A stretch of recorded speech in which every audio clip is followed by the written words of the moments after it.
வாங்க இன்றைக்கி வந்து நம்ம களி எப்படி செய்யறதுன்னு பார்க்கலாம். ராகி களி. அடுப்பில் 2 துடுப்பு போட்டு கிண்டுவோம்ல, ஒலை கொதிக்க வச்சு மாவு கொட்டி, அதே மெத்தடில் கேஸ் அடுப்பில் குக்கரில் செய்யலாம். ரொம்ப டேஸ்ட்டாக இருக்கும், ஈஸியாகவும் இருக்கும். வாங்க எப்படி செய்யறதுன்னு பார்க்கலாம். அப்படியே நம்ம சேனலை சப்ஸ்கிரைப் பண்ணிக்காங்க. அடுப்பு பற்ற வச்சு குக்கர் வச்சுக்கலாம். குக்கர் வச்சு ஒரு 2 சொம்பு தண்ணி ஊற்றிக்கலாம்.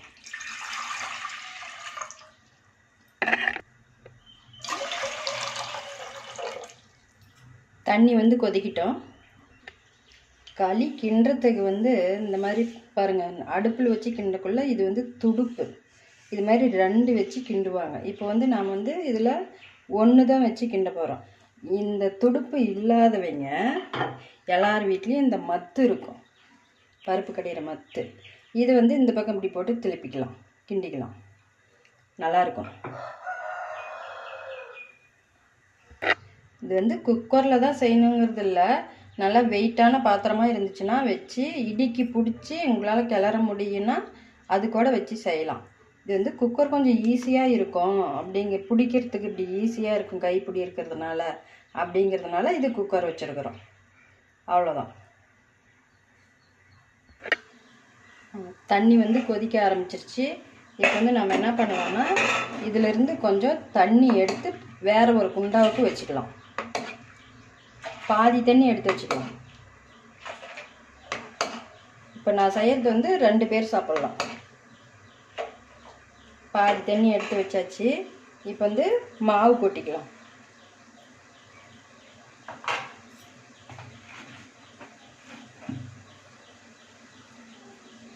இது நம்ம வீட்லேயே ஆரியம் வாங்கி சுத்தம் பண்ணி அரைச்சி வச்சது தான். கொஞ்சமாக கொட்டிக்கலாம். கொஞ்சமாக இப்படி கொட்டி இந்த துடுப்பு இருக்குது இல்லை, இதை போட்டு இப்படி கிளறத்தான்.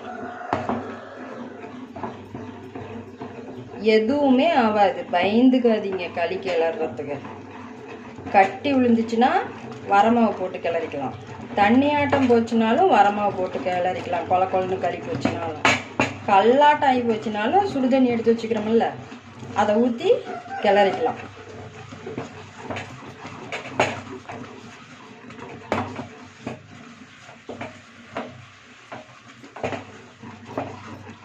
இப்படி கிளறனூட்டி அனல் மட்டும் கொஞ்சம் கம்மியாக வச்சுக்காங்க, ஏன்னா தீஞ்சு போயிடும்.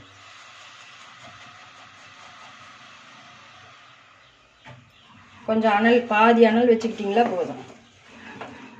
அவ்வளோதான். இப்போ பாருங்கள், சின்ன சின்ன கட்டி இருக்கும், கொஞ்சம் கொல கொலன்னு இருக்குது. இப்போ வந்து என்ன பண்ணலாம்னா, இன்னும் கொஞ்சம் மாவு போட்டு கிளறுவோம். இன்னும் கொஞ்சமாக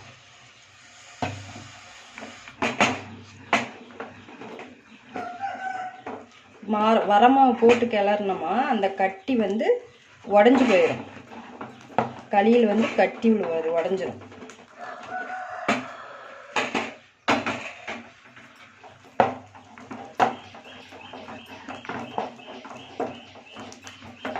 ரொம்ப நிறையா மாவு போட்டிங்கனாலும் பயந்துக்காதீங்க. சுடு தண்ணி இருக்குது இல்லை, எடுத்து வச்சுக்கிறோம்ல, அதை ஊற்றி இப்படி கிளறுனா இந்த பத்துக்கு வந்துடும். எப்போ வேணுனாலும் நம்ம இந்த மாதிரி செஞ்சு சாப்பிட்டுக்கலாம். எந்த டைம் வேணுனாலும் கொஞ்சமாக, ஒரே ஒரு உருண்டை வேணும்னாலும் கொஞ்சமாக வேணும்னாலும் செஞ்சுக்கலாம். என்ன இதில் ஒன்றே நிறையா செய்ய முடியாது, அவ்வளோதான். பாருங்கள், கட்டியெல்லாம் உடஞ்சி வந்துருச்சா?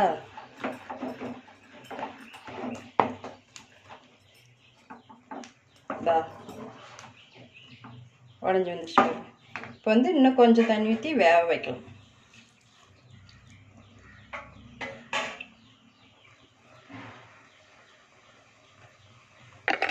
ஒரு 5 நிமிஷம் அப்படியே சிம்மிலேயே இருக்கட்டும். போட்டு கிளறி விடலாம். இப்போ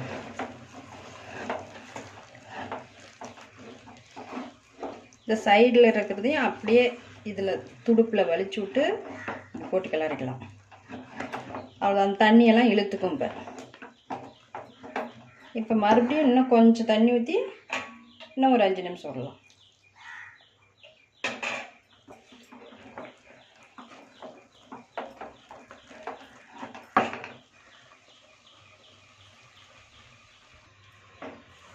பாருங்கள் போட்டு கிளறி விடலாம்.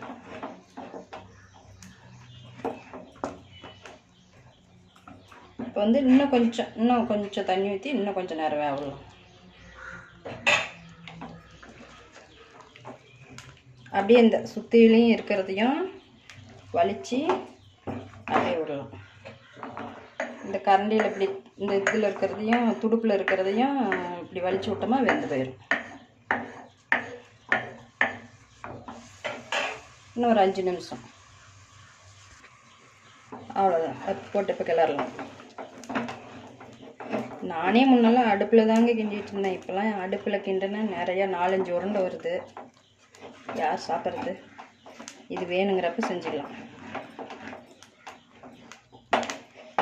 நல்லா இப்படி போட்டு கிளறினோமா கட்டி இருந்தால் கூட எல்லாம் உடஞ்சிரும். என்ன ஒன்றே ஒன்றுன்னா இந்த கை வந்து கொஞ்சம் நல்லா கெட்டியாக பிடிச்சி கிளறணும். பாருங்க, களி வெந்து போச்சுனாவே நல்லா தெரியும்.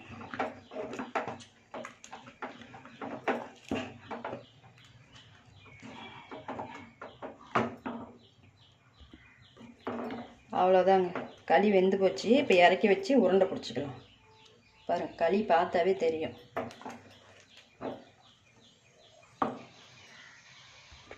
அப்படியே உங்களுக்கு டவுட்டாக இருந்துச்சுன்னா பச்சை தண்ணியில் கையை நனைச்சி இப்படி களியை எடுத்து பாருங்கள், ஒட்டாது, வெந்துடும். இப்போ வந்து அடுப்பு ஆஃப் பண்ணிவிட்டு நம்ம உருண்டை பிடிச்சிக்கலாம். இறக்கி வச்சாச்சு. இப்போ வந்து உருண்டை பிடிச்சிக்கலாம். இப்போ வந்து பச்சை தண்ணி ஒரு குண்டாவில் இப்படி கொஞ்சம் மொண்டு ஊற்றி இப்படி அலசி ஊற்றி கொடுங்க. இப்போ வந்து இந்த துடுப்பில் இருக்கிற களி வலிச்சு விட்டுரு.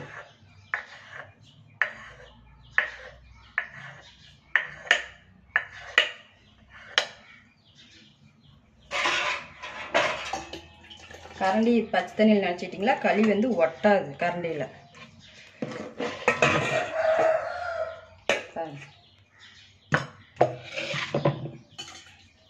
தண்ணி பச்சை தண்ணியில் இப்படி நனைச்சி கொஞ்சமாக இப்படி தண்ணி தெளித்து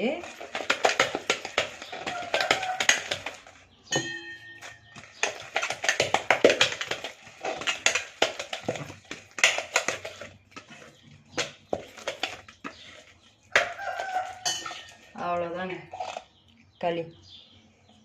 களி ரெடி. இந்த மாதிரி செஞ்சு நீங்களும் உங்களுக்கு எந்த குழம்பு பிடிக்குமோ அந்த குழம்பு வச்சு சாப்பிடுங்க ஈஸியாக.